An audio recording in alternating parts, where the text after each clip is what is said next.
welcome everyone to another episode from Track Big. Hopefully you've enjoyed the last 3 episodes we've put out. This one's another older video that we've rehashed and sort of re-edited everything. So this video is from our session with Track Day Club. This was back in 2019, I'm pretty sure, at Wakefield Park. So this was a really fun session. A lot of awesome cars came out that day. The weather at the start wasn't the best. If I remember correctly, it was raining a little bit in the morning, so the track was a bit wet when we first started the initial session, which was fun. So what is Track Day Club? They're pretty much an organization that hold events at Wakefield Park, and I think at a couple other racetracks in New South Wales. And basically you sign up online and then go with everyone else in the group and race your car around and try to beat your lap time and try to be the fastest. At the start we went to do the driver briefing, which is normal for these types of events.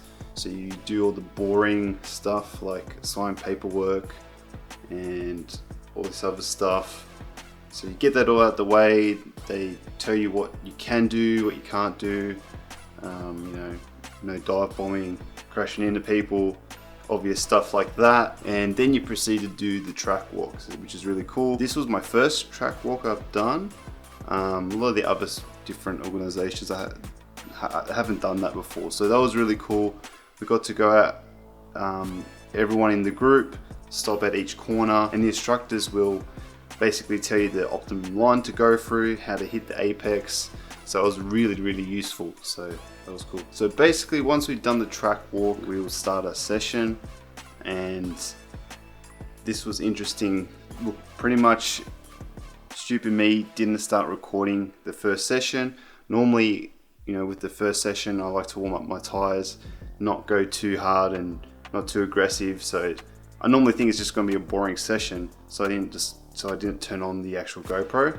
And of course we slid out on the second last corner, and we got the tyres a bit muddy. So the car was fine, we didn't crash into anything, but yeah, we got out, it was fine. So pretty much got out the grass, cleaned up the tyres, and tried to get as much warmth into them as possible for the later sessions. It was just a shitload of cars. There was a lot of different types of cars there. A lot of track spec cars there, and a lot of guys like myself, just amateurs, just track enthusiasts, and yeah, everything in between. So I think there was even a drift car there at one stage, and I think he got in trouble for smoking up the tyres too much, so that was pretty fun to watch. And I think we got some photos of that car as well. So there wasn't really any issues that day that I can think of. The car ran smooth. As the day progressed, the weather cleared up, the track warmed up, and everything started to grip a lot more better. Yeah, so it just got better as the day went by. So we gradually improved our lap times, which was good. I did have to play with the tire pressure a little bit.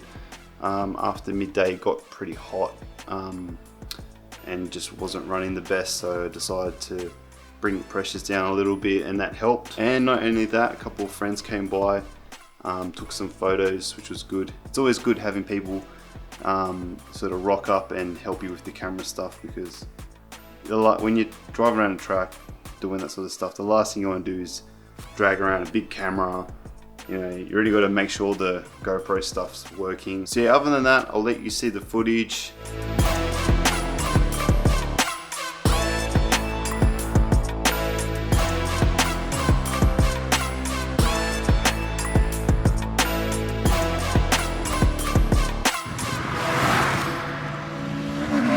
When you go out, fucking floor it. Yeah. Go!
So in terms of lap times, we got around about minute 17.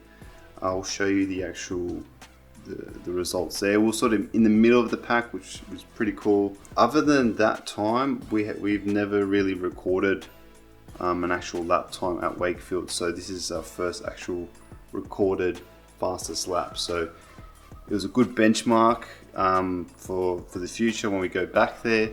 Yeah, I was really stoked with it, and I was really happy with the actual lap timing devices they gave us in the morning.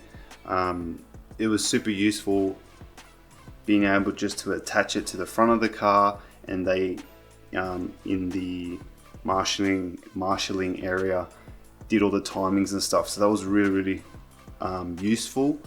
A lot of the other different organizations don't have that. Sometimes you got to rely on your mate sitting in the car or outside to constantly on their stopwatch time every lap.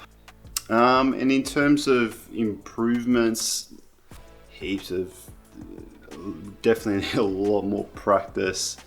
At the time we didn't have any.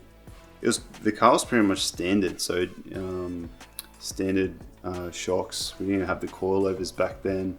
Standard tires, like intermediate tires, so it did alright. It did okay considering. So you'll see in the next couple of videos when we start upgrading stuff with it and trying to shave off time. But yeah, it was a good sort of solid benchmark for us anyway. So yeah, looking forward to the next time we head up to Wakefield. So I guess we'll see you there.